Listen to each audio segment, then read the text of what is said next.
Hello everyone, ఈరోజు topic ఏంటి అంటే మిస్సైల్ మ్యాన్ స్టోరీ.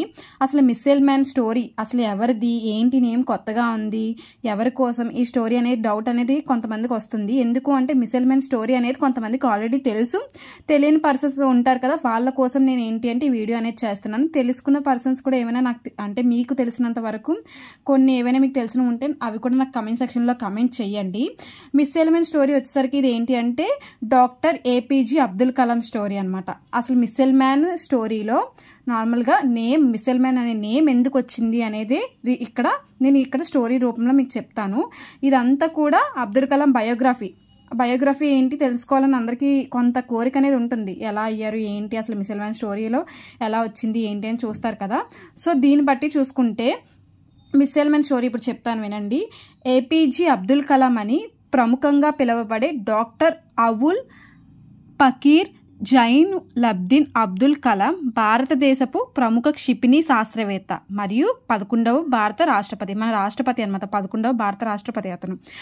తమిళనాడు రాష్ట్రంలోని రామేశ్వరంలో 1931వ సంవత్సరం 1931 ఆ ఇయర్లో అక్టోబర్ 15వ తేదీన జైనులబ్దీన్ ఆషియమ్మ దంపతులకు జన్మించారు. ఇతను అబ్దుల్ కలాం అనే వ్యక్తి పాఠశాల చదువులో సగటు మార్కులు వచ్చినప్పటికీ కొత్త విషయాలు నేర్చుకోవడానికి తపన పడేవారు.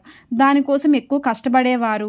8 స్థానాల కొరకు జరిగిన ప్రవేశ పరీక్షల్లో 9వ స్థానం పొంది యుద్ధ పైలట్ కావాలని తన కలను తృతిలో కోల్పోయారు. అంటే మనకి ఏంటి అంటే ఓకే, మనం ఒక గోల్ అనేది ఉంటుంది కదా, ఆ గోల్ మనం రీచ్ అవ్వాలని మనం ఎలా చూస్తామో అతనికి కూడా ఒక గోల్ అనేది ఉందన్నమాట, పైలట్ కావాలని గోల్ అతనికి. సో దానికోసం ఈ స్టోరీ అంతా. సో పైలట్ కావాలని అనుకుంటాడు కదా, కానీ తృతిలో కోల్పోతారు కదా. సో దాని తర్వాత తను ఏం చేస్తారు అనేది వినండి ఒకసారి. Madras institute of technology Chennai నుండి పట్టా పొందిన తర్వాత 1960లో defence research and development organisation యొక్క ఏరోనాటికల్ డెవలప్మెంట్ అండ్ ఎస్టాబ్లిష్మెంట్ శాస్త్రవేత్తగా చేరారు. కలాం భారత సైన్యం కోసం ఒక చిన్న హెలికాప్టర్ తయారు చేయడం ద్వారా తన వృత్తిని ప్రారంభించారు. 1969లో భారత అంతరిక్ష పరిశోధనా సంస్థలో చేరి ఇస్రో యొక్క మొట్టమొదటి స్వదేశీ ఉపగ్రహ ప్రయోగ వాహనం ప్రయోగానికి డైరెక్టర్గా పనిచేశారు. ఇస్రోలో పనిచేయడం తన జీవితంలో అతిపెద్ద విజయాల్లో ఒకటిగా పేర్కొన్నారు. మొదటి ఉపగ్రహం రోహిణి నుండి ఎన్నో ఉపగ్రహాలు, క్షిపణులు ఆయన ఆధ్వర్యంలో తయారు చేశారు.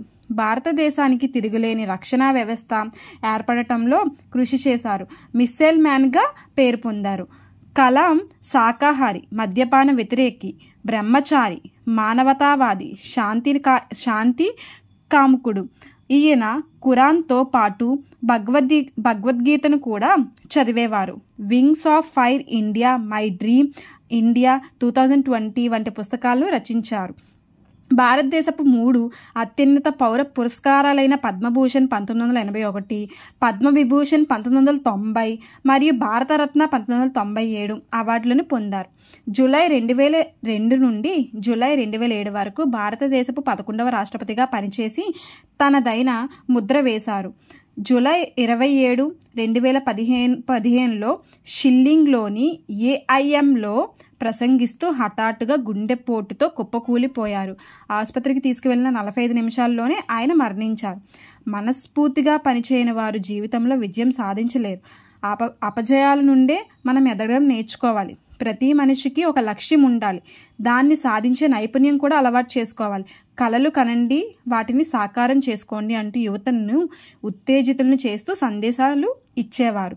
నేడు ఆయన మనతో లేకపోయినా ఆయన మాటలు, ప్రవర్తన మనకు ఆదర్శం. అవే ఆయనను గొప్ప వ్యక్తిగా, ఆదర్శనీయుడిగా నిలిపాయి. దీంట్లోకి ఒకసారికి మనకి స్టోరీ ఏం తెలిసింది అంటే నార్మల్గా అతనికి ఒక కోరిక ఏంటంటే పైలట్ కావాలనే కోరిక. సో తను ఏంటి అంటే ఆ పైలట్ కావాలనే దాన్ని త్రుటిలో తప్పిపోయాడు. దానివల్ల అతనే ఏం చేశారు, ఒక చిన్న హెలికాప్టర్ తయారు చేసి తన కోరికను నెరవేర్చుకున్నారనమాట. అంటే తను అనుకున్నది సాధించారు. అలాగా తను ఏంటి అంటే అతనికి కొన్ని అవార్డులు వచ్చాయి.